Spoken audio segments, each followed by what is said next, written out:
Recently IIT Kanpur की एक report से पता चला है कि जितने भी साइबर क्राइम हो रहे हैं उनमें से लास्ट 4 से 5 सालों में जो फाइनेंशियल फ्रॉड्स हो रहे हैं, राइट? जैसे कि आपने देखा होगा किसी के मोबाइल में ओटीपी आता है, पैसे चले जाते हैं, कोई गलत ईमेल पे लिंक क्लिक कर देता है तो उसके अकाउंट से पैसे चले जाते हैं। इस तरह के जितने भी फाइनेंशियल फ्रॉड्स हो रहे हैं वो लास्ट 4 सालों में 75% तक बढ़ चुके हैं और इन सब चीज़ों का कंसर्न हर किसी को रहता है, नो मैटर व्हाट, कि वेदर वो स्टूडेंट्स है कि या फिर कोई इनकम वाला पर्सन है। पैसे तो पैसे होते हैं यार, चाहे वो किसी के भी हो। और दूसरी चीज़, it's not always about money.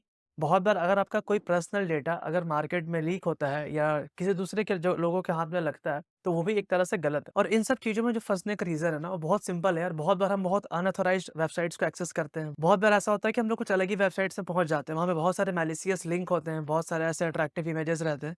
जिसको हम क्लिक करते के साथ अपने सिस्टम में कुछ ना कुछ गलत फाइल्स को इंस्टॉल कर लेते हैं, जो आपके पर्सनल डेटा को एक्सेस कर सकता है, रीड कर सकता है, चोरी कर सकता है, ठीक है? एंड हमको इन सारी चीज़ों से बचना है, बिकॉज़ एज़ ए इंजीनियर जिस तरह से हम आईटी में घुसे हुए हैं, हम लोगों को पता होना चाहिए, अगर हम इंटरनेट से इतना ज़्यादा घिरे हुए हैं, देन हमें कुछ ना कुछ फिगर आउट करना पड़ेगा ताकि हम सेफ्टी लेके चलें। तो आज की वीडियो में हम बात करने वाले हैं स्क्वायरएक्स ब्राउज़र एक्सटेंशन के बारे में यार, जिसको इंस्टॉल करते के साथ आप अपने सिस्टम्स को काफ़ी ज़्यादा सिक्योर बना सकते हैं। आपके मन में किसी भी फाइल को एक्सेस करने को लेकर या फिर किसी भी अनऑथराइज्ड वेबसाइट को एक्सेस करने को लेके आपके मन में डर नहीं रहेगा। आप काफ़ी फ्रीली उस चीज़ को यूज़ कर सकते हैं। स्क्वायरएक्स एक ऐसा एक्सटेंशन है जो कि आपको डिस्पोजेबल ब्राउज़र प्रोवाइड करता है, डिस्पोजेबल ईमेल प्रोवाइड करता है, डिस्पोजेबल फाइल व्यूअर प्रोवाइड करता है। और उनको जो सबसे लेटेस्ट फीचर है स्मार्ट इंटीग्रेशंस। भैया ये सारी चीज़ें क्या है? डिस्पोजेबल कहने का क्या मतलब है? आप थोड़ा इसको डिटेल में बता देते तो बहुत ही बेटर रहता। मैं सच बता रहा हूँ, पर्सनली जब मैंने इस प्रोडक्ट को देखा था ना, आई वाज़ लाइक कि ये बहुत ही अच्छा है। अभी कुछ नहीं, मैं आपको एक एग्जांपल समझाता हूँ, आपको बहुत ही बेटर समझ में आएगा। सबसे पहले आपको स्क्वायरएक्स को इंस्टॉल कर लेना है अपने सिस्टम में। एक लिंक दिया रहेगा डिस्क्रिप्शन बॉक्स में, आप उस लिंक पे क्लिक कीजिए। आप डायरेक्टली स्क्वायरएक्स को अपने क्रोम में एज़ अ प्लगइन ऐड कर सकते हैं। इसको ऐड करने का बड़ा सिंपल है यार, आप इसमें अपना अकाउंट बना सकते हैं with directly help of Google, ठीक है?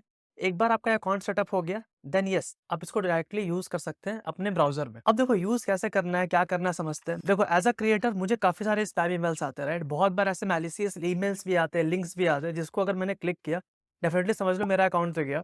और एक तो ये अकाउंट जो ये ईमेल है मेरा एक यूट्यूब चैनल से लिंक्ड है, राइट? तो फिर मेरे लिए तो काफ़ी खतरा वाला बात है। मैं आपको एक रीसेंट ईमेल दिखाता हूँ जहाँ पे मुझे कहीं न कहीं मुझे लगता है ये ईमेल जापान से आया था। तो सी आप ये ईमेल देख सकते हैं, कुछ भी समझ नहीं आ रहा। मैंने इसको ट्रांसलेट किया था तब मुझे पता चला था कि अच्छा ये जापान से आया है। अब देखो इन्होंने कुछ-कुछ तो लिखा है, ठीक है? अब उन्होंने एक यहाँ पे लिंक दे रखा है। अब मुझे ना ये लिंक एक्सेस करने में देखो डर तो लग रहा है, जो बात है साफ है, ठीक है? अगर मैंने इसको एक्सेस किया, डेफिनिटली ये मेरे सिस्टम में कुछ ना कुछ फाइल्स को इंस्टॉल करेगा, डाउनलोड करेगा।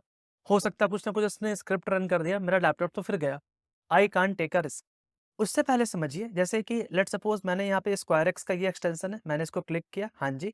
ये क्या करता है? डिस्पोजेबल ब्राउज़र प्रोवाइड करता है। मतलब कि एक तरह से आप इसको वर्चुअल ब्राउज़र समझ लो, जो कि आपके सिस्टम में इंस्टॉल्ड नहीं है, लेकिन आप इसको यूज़ कर सकते हो। इसके अंदर सर्फिंग किया हुआ डेटा या कुछ भी डेटा वो बस टेम्परेरी समय के लिए रहता है। बाद में आपके सिस्टम को कुछ भी हार्म नहीं करता है, ना आपका सिस्टम का रिसोर्स लेता है, ना नथिंग। ये सब कुछ क्लाउड पे चल रहा होता है, राइट? जैसे कि अगर मैंने यहाँ पे अपना एक टैब खोला, राइट? टैब खोलने के बाद ये मेरे सिस्टम को कुछ ना कुछ रिसोर्स कंज्यूम कर रहा है। बट अगर मैं डिस्पोजेबल ब्राउज़र में कोई चीज़ ओपन करता हूँ, तो एक तरह से ये वर्चुअल एरिया है, राइट? वर्चुअल में आप चीज़ें कुछ भी करो, ये सारी चीज़ें क्लाउड पे जा रही है। हमारा सिस्टम कुछ भी अफेक्ट नहीं होने वाला है। Let's suppose I want to open this link, मैंने यहाँ पे डबल टैप किया और यहाँ पे मुझे ऑप्शन आ गया ओपन इन कौन से कंट्री के सर्वर से आप यहाँ पे कनेक्ट करना चाहते हैं। लेट्स सपोज़ मैं सिंगापुर से करना चाहता हूँ, मैंने सिंगापुर ओपन किया, तो आपको यहाँ पे दिखेगा डिस्पोजेबल ब्राउज़र का एक टैब दिखेगा ऊपर में। मतलब कि ये मेरे लिए एक ब्राउज़र ओपन कर रहा है, राइट? ब्राउज़र ओपन कर रहा है तो अब इस ब्राउज़र में मैं कुछ भी कर सकता हूँ। जैसे कि इस लिंक को डायरेक्टली इसने ओपन किया। अब ये लिंक जैसे इसने ओपन किया ना, ये देखो एक यहाँ पे आपको आरएआर फाइल दिख रहा है। ये फाइल बेसिकली एक तरह से कुछ ना कुछ ज़िप फाइल है। अगर मैं इसको डाउनलोड करता हूँ अपने सिस्टम में, तो ये इश्यू है, मैं डाउनलोड नहीं कर सकता अपने सिस्टम में, राइट? मतलब अगर मैंने डाउनलोड किया, हो सकता है इसने कुछ इश्यू क्रिएट कर दिया था।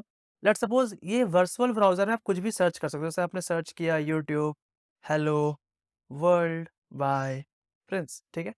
इस वर्चुअल ब्राउज़र में आप मेरा चैनल भी खोल सकते हो एंड एवरीथिंग। आपको जो करना है ब्राउज़र में कर सकते हो। आप सेफली यहाँ पे कोई भी यूआरएल सर्च करोगे, आपके सिस्टम में कुछ भी हार्म नहीं होना है। लेट्स सपोज़ मुझे एक्चुअल में जानना है कि भैया ये लिंक आखिर मुझे अगर चेक करना है कि इस फाइल में क्या था, मैं ये भी चेक कर सकता हूँ। जैसे कि मैंने यहाँ पे किया सेव टू मेगा, राइट? मुझे एक्चुअली में अगर ये फाइल चेक करना है, इस मेगा फाइल सिस्टम में मुझे अकाउंट बनाना पड़ेगा, बट मैं टेम्परेरी सेशंस में देखता हूँ कि एक्चुअली में इस फाइल्स के अंदर है क्या? तो ये क्या कर रहा है भाई, ठीक है, एग्री करते टर्म एंड कंडीशन। अब कुछ भी करो, आप ये चीज़ समझो, आप कुछ भी करोगे ना अल्टीमेटली फ़र्क नहीं पड़ेगा। अगर लेट्स सपोज़ इस फाइल को मैं ओपन करता हूँ, राइट? मैंने डाउनलोड किया, ये सब कुछ एक वीएम में डाउनलोड हो रहा है। ऑल्दो ये बेका का फंक्शनैलिटी है, बट हम यहाँ पे इतना सेफ क्यों फ़ील कर रहे हैं कि कुछ भी डाउनलोड अगर होगा भी, तो ये वर्चुअल ब्राउज़र में हो रहा है। स्टार्ट डाउनलोड अगर मैंने क्लिक किया, सी ये डाउनलोड हो रहा है। डाउनलोड होने के बाद पता चलेगा कि एक्चुअली में ये फाइल्स के अंदर क्या था भाई, क्या नहीं। सी 40 एमबी का फाइल था और अभी भी ये चल रहा है। एक्चुअली में क्या डाउनलोड कर रहा है, ये देखो जो भी इसने डाउनलोड किया अपने वर्चुअल सिस्टम में डाउनलोड किया। ये वर्चुअली अपलोड भी कर रहा है सो दैट हम देख पाएँगे कि इस फाइल में है क्या। सी अगेन ये जो चीज़ ओपन भी कर रहा है ना, ये वर्चुअल ब्राउज़र में ओपन कर रहा है। इसका नेक्स्ट फीचर क्या है?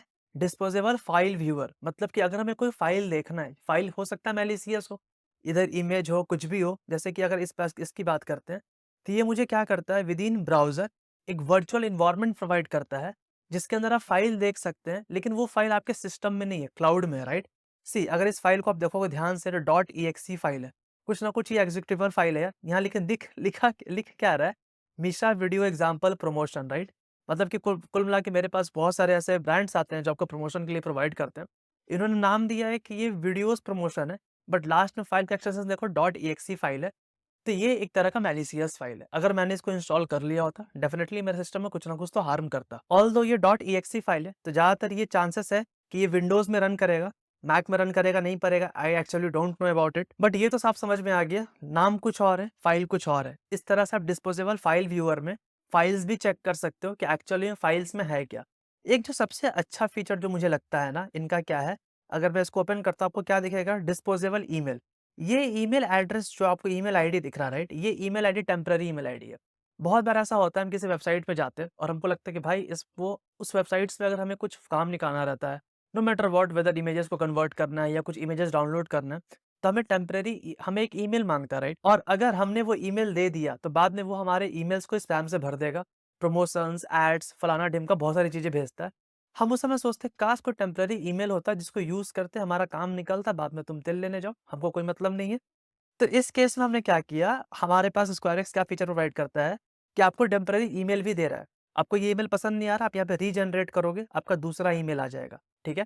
और ये ईमेल एड्रेस बाद में रिकवर नहीं हो सकता, आपने क्या किया, नहीं किया, एक बार ये ईमेल चला गया, जो पिछला वाला ईमेल था, उसके बाद कोई भी मतलब नहीं है इस चीज़ को। ना सबसे जो इम्पोर्टेंट फीचर है यार, वो क्या मैं बताता हूँ आपको। मैं फिर से अपने ईमेल्स पे जाता हूँ। सी जैसे मुझे एक ईमेल आया, ये मैंने ही अपने ईमेल्स भेजा था, जैसे कि एक फाइल है, राइट? ये फाइल क्या है, आपको नॉर्मल फाइल दिख रहा है, जिसको एक्सेल फाइल कहते हैं यार हम लोग।